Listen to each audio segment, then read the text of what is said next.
नमस्कार, आपका अखबार के YouTube चैनल पर आपका स्वागत है। मैं हूं प्रदीप सिंह। पश्चिम बंगाल, गुजरात, महाराष्ट्र, बिहार रामनवमी के जुलूस पर पथराव।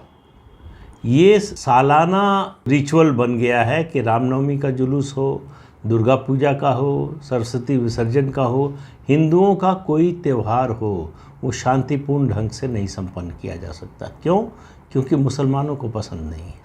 मुसलमानों का एक बड़ा वर्ग है जो हर बार इस तरह के जब भी आयोजन होते हैं उन पर पथराव करता है।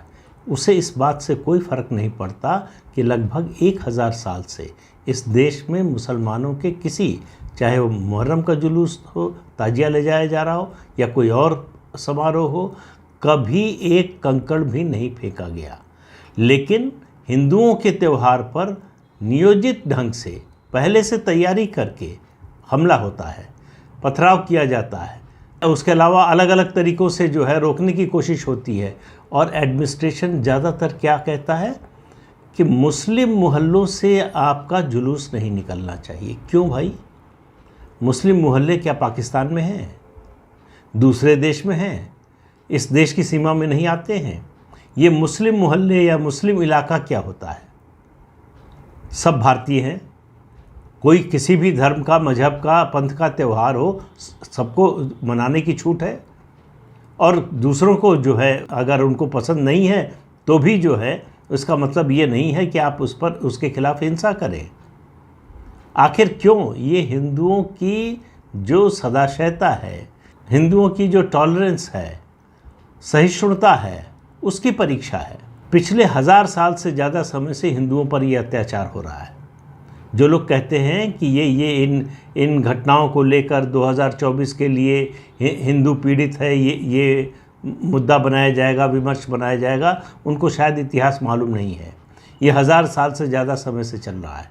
हिंदू पीड़ित है, हिंदुओं पर अत्याचार हुआ, धर्म परिवर्तन, हत्या, बलात्कार, सब कुछ हुआ, सब कुछ सहा है।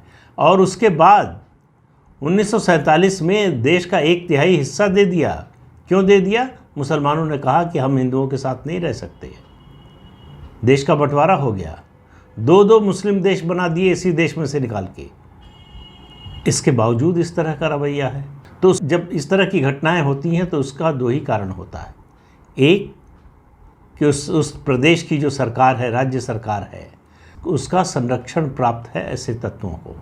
और दूसरा, जहां लोगों के मन में कानून का डर होगा वहाँ इस तरह की घटनाएं नहीं होंगी। जब कानून का डर निकल जाएगा तो इस तरह की घटनाएं होंगी। और कानून का डर एक ही हालत में निकलता है, जब कोई न कोई सरकारी संरक्षण हो, राजनीतिक संरक्षण हो। और वो दिखाई दे रहा है। जिस तरह से ये घटनाएं प्रायोजित तरीके से की जा रही हैं, उससे पता चल रहा है कि सरकारों की नाकामी और कुछ तत्वों का बढ़ा हुआ मन। इसके ठीक बरक्स देख लीजिए उत्तर प्रदेश को। उत्तर प्रदेश में पिछले 6 साल में किसी हिंदू तीज त्यौहार पर कुछ नहीं हुआ। क्यों नहीं हुआ? डर। किस चीज़ का डर? कानून का डर। जो भगवान राम ने कहा था, भय बिनु होय न प्रीत, तो वो डर जरूरी है। किसी भी शासन में कानून का डर लोगों के मन में होना ज़रूरी है, वरना अराजकता होगी, जो बंगाल में देखने को मिल रही है, जो बिहार में देखने को मिल रहा है। बंगाल में जो कुछ हो रहा है, दरअसल उसके पीछे बड़ा राजनीतिक कारण भी है। ममता बनर्जी अभी एक उपचुनाव हारी हैं विधानसभा का, सागर दीघी विधानसभा क्षेत्र का।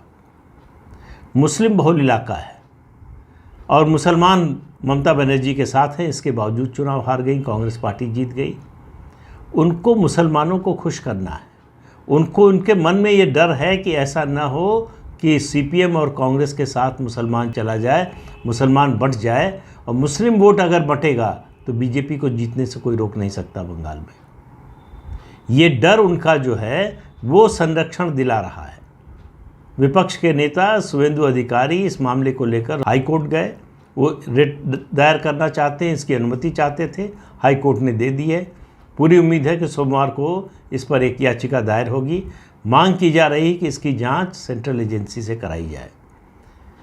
तृणमूल कांग्रेस परेशान है। तृणमूल कांग्रेस ये बताने में लगी है कि ये सब नियोजित ढंग से बीजेपी और के समर्थकों ने किया। अगर बीजेपी और उसके समर्थकों ने किया तो राज्य सरकार क्या कर रही थी?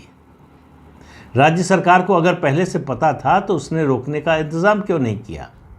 बीजेपी के लोग कह रहे हैं कि यात्रा को सिर्फ कहा गया था 100 मीटर का एक हिस्सा है, मुस्लिम बहुल इलाका, वहाँ केवल सुरक्षा दे दीजिए।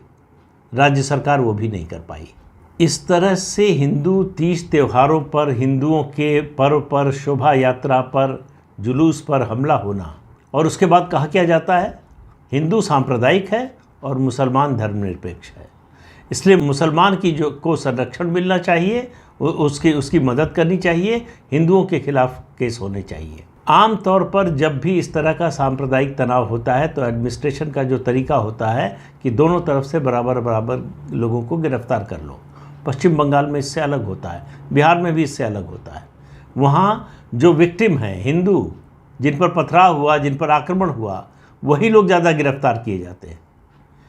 ये जो सोच है एडमिनिस्ट्रेशन में बैठे लोगों की, सरकार में बैठे लोगों की, जब तक नहीं बदलेगी तब तक स्थिति में बदलाव नहीं आएगा। और ये बदलाव कैसे आएगा? जब ये भावना इतने गहरे बैठी हुई हो कि हिंदुओं के कत्ल की बात हो। पेरियार ने तमिलनाडु में एक समय कॉल दी थी कि सारे ब्राह्मणों को मार देना चाहिए। उनके एक अनुयायी हैं, उनका कहना है कि अगर हमने उस समय पेरियार की बात मान ली होती तो आज ब्राह्मण न होते, तो जिन जगहों पर ब्राह्मणों का कब्जा है वो न होता। और ये बात सुनकर सुप्रीम कोर्ट के जज महोदय, माननीय जज महोदय मुस्कुराते हैं। और जब इस पर सवाल उठाते हैं सॉलिसिटर जनरल, तो उनसे कहते हैं कि आपको पता है कि पेरियार कौन थे, क्या फ़र्क पड़ता है? उन्होंने कहा क्या, उसकी बात हो रही है। यानी कि अगर कोई बड़ा नेता, कोई प्रभावशाली नेता हिंसा की बात करे तो उसके खिलाफ नहीं बोलना चाहिए, उसके बारे में नहीं बोलना चाहिए। सर तन से जुदा के नारे पर जज महोदय का, और वो अकेले नहीं हैं, जज महोदय का ये कहना है कि ये रिएक्शन में हुआ। सर तन से जुदा को जस्टिफाई करने की कोशिश हो रही है। यही कोशिश 2 जजों ने की थी नुपुर शर्मा के मामले में। उसका क्या असर हुआ आपको पता है। तो इस तरह का रवैया अगर सुप्रीम कोर्ट से दिखाया जा रहा है तो आप समझिए कि कितनी गहरे ये बीमारी बैठी हुई है, किस तरह की मानसिकता है जो पीड़ित हिंदुओं को ही दोषी मानती है। ये हजारों साल से हिंदुओं पर है कि वो सहिष्णुता दिखाएं, मारे जाएं तो भी चुप रहें, कत्ल हो तो चुप रहें, उनकी महिलाओं के साथ बलात्कार हो चुप रहें, जबरन धर्म परिवर्तन कराया जाए चुप रहें। तो हिंदू धर्म में जो बात कही गई है कि आपके साथ जो जैसा व्यवहार करे आपको भी उसके साथ वैसा ही व्यवहार करना चाहिए। ये समय अब वही है कि इस सहिष्णुता को थोड़ी देर के लिए किनारे रखकर ये संदेश देने की, सड़क पर उतरकर झगड़ा करने की, मारपीट करने की, हिंसा करने की ज़रूरत नहीं है। सिर्फ ये संदेश देने की ज़रूरत है। भगवान राम ने 3 दिन प्रार्थना की थी समुद्र से, और उसके बाद उसके खिलाफ कुछ किया नहीं, सिर्फ धनुष की प्रत्यंचा चढ़ाई थी और समुद्र जो है हाथ जोड़कर सामने खड़ा हो गया। तो दिनकर जी ने जो बात कही है, क्षमा शोभती उस भुजंग को जिसके पास गरल हो, उसका क्या जो दंतहीन विषहीन विनीत सरल हो। तो ताकतवर की ही बात सुनी जाती है। अगर आप में ताकत है, शक्ति है, तो आपकी बात सुनी जाएगी, फिर आपको बल प्रयोग की ज़रूरत कभी नहीं पड़ेगी। अगर आप कमज़ोरी दिखाएंगे, अगर आप चुप रहेंगे, तो आप अभिशप्त हैं ये सहते रहने के लिए, ये बर्दाश्त करते रहने के लिए। कुछ महीने पहले, या लगभग 1 साल हो रहा होगा, मैंने एक वीडियो बनाया था। चेन्नई हाई कोर्ट का एक जजमेंट था। चेन्नई के एक कस्बे में, छोटे से कस्बे में जो आबादी थी उसमें मुस्लिम आबादी 85-90% हो गई। वहाँ मुसलमानों ने कहा कि हिंदुओं का कोई तीज त्यौहार नहीं होगा, कोई शोभा यात्रा, सार्वजनिक रूप से कोई शोभा यात्रा नहीं निकलेगी। वहाँ 2 मंदिर थे, बहुत पुराने मंदिर, और परंपरागत रूप से साल में 2 बार उनकी शोभा यात्रा निकलती थी और 2 या 3 दिन का समारोह होता था। उस पर रोक लगा दी कि ये नहीं हो सकता क्योंकि ये मुस्लिम बहुल इलाका है और हमारे घर के सामने से तो शोभा यात्रा निकल ही नहीं सकती। अब जाहिर है कि मुस्लिम बहुल इलाका है तो शोभा यात्रा निकलेगी तो मुस्लिम घरों के सामने से तो निकलेगी ही। मामला पहले डिस्ट्रिक्ट मजिस्ट्रेट के पास गया, उसके बाद जो है लोअर कोर्ट में गया और फिर हाई कोर्ट में पहुंचा मामला। हाई कोर्ट ने बड़ी सख्त टिप्पणी की जिला प्रशासन के खिलाफ और ये निर्देश दिया, ध्यान से सुनिएगा, ये सभी राज्यों में निर्विवाद रूप से लागू होना चाहिए चेन्नई हाई कोर्ट का ये आदेश। कहा कि इन दोनों मंदिरों का जो वार्षिक और अर्धवार्षिक समारोह होता है वो उसी तरह से परंपरागत रूप से होगा जैसे होता रहा है और उसकी शोभा यात्रा उसी तरह से निकलेगी और कस्बे के हर इलाके से गुजरेगी, मुस्लिम इलाकों से भी निकलेगी, मस्जिद के सामने से भी निकलेगी। ये जजमेंट में कहा गया है और ये एडमिनिस्ट्रेशन का, जिला प्रशासन की जिम्मेदारी होगी कि वो सुनिश्चित करें कि इस यात्रा में कोई रुकावट ना आने पाए। इस यात्रा की सुरक्षा का जिम्मा जिला प्रशासन पर होगा। देश ऐसे चलेगा।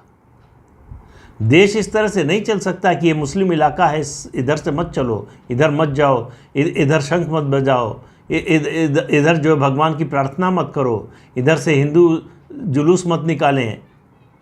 ये कैसे चल सकता है? जिस देश में 80% हिंदू रहते हों वहाँ उनके तीज त्यौहार मनाने पर प्रतिबंध हो, वहाँ उनके लिए अपने त्यौहार शांतिपूर्ण तरीके से मनाना मुश्किल हो जाए और उसके बाद उन्हीं को दोष दिया जाए कि हिंदू ऐसा कर रहे हैं। अगर हिंदू ऐसा कर रहे हैं तो किसी मुस्लिम, सिख, ईसाई या किसी और पंथ मजहब के त्यौहार पर क्यों नहीं होता है ऐसा? हिंदू अपने ही त्यौहार पर क्यों हमला करवाएंगे? अपना ही त्यौहार क्यों खराब करना चाहेंगे? लेकिन ये चलन 75 साल से चल रहा है, बदल रहा है, टूट रहा है, लेकिन बहुत धीमी गति से।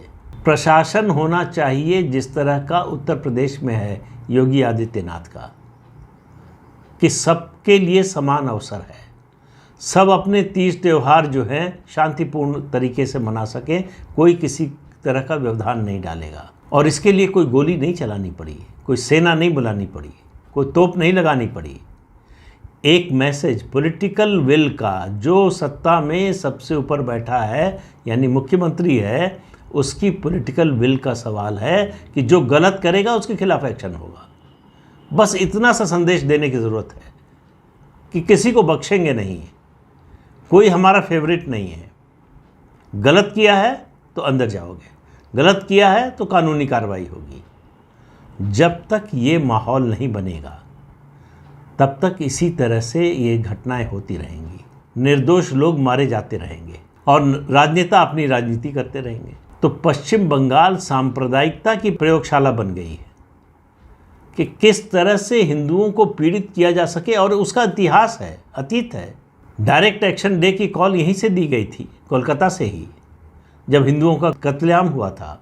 बंटवारे के समय क्या हुआ बताने की ज़रूरत नहीं है, किस तरह से दंगा हुआ ये कहने की ज़रूरत नहीं है, लेकिन ये सिलसिला रुकना चाहिए। बहुत लंबा समय होता है, 75 साल का समय। आज़ादी के 75 साल बाद भी अगर माहौल वैसा ही है जैसा आज़ादी के पहले था, अंग्रेज़ों के समय, जैसा मुग़लों और मुस्लिम शासकों के समय था, तो ये किसके लिए शर्म की बात है? ये सोचने की ज़रूरत है और हिंदुओं को भी समझने की ज़रूरत है कि उनके साथ क्या हो रहा है। उनके साथ जो हो रहा है उसके लिए वो भी जिम्मेदार हैं। तो इस अंक में इतना ही, अगले अंक में फिर मिलेंगे किसी नए मुद्दे के साथ। तब तक के लिए अनुमति दीजिए। आपसे अनुरोध है कि ये चैनल देखिए, शेयर कीजिए, लाइक कीजिए और सब्सक्राइब ज़रूर कीजिए। नमस्कार।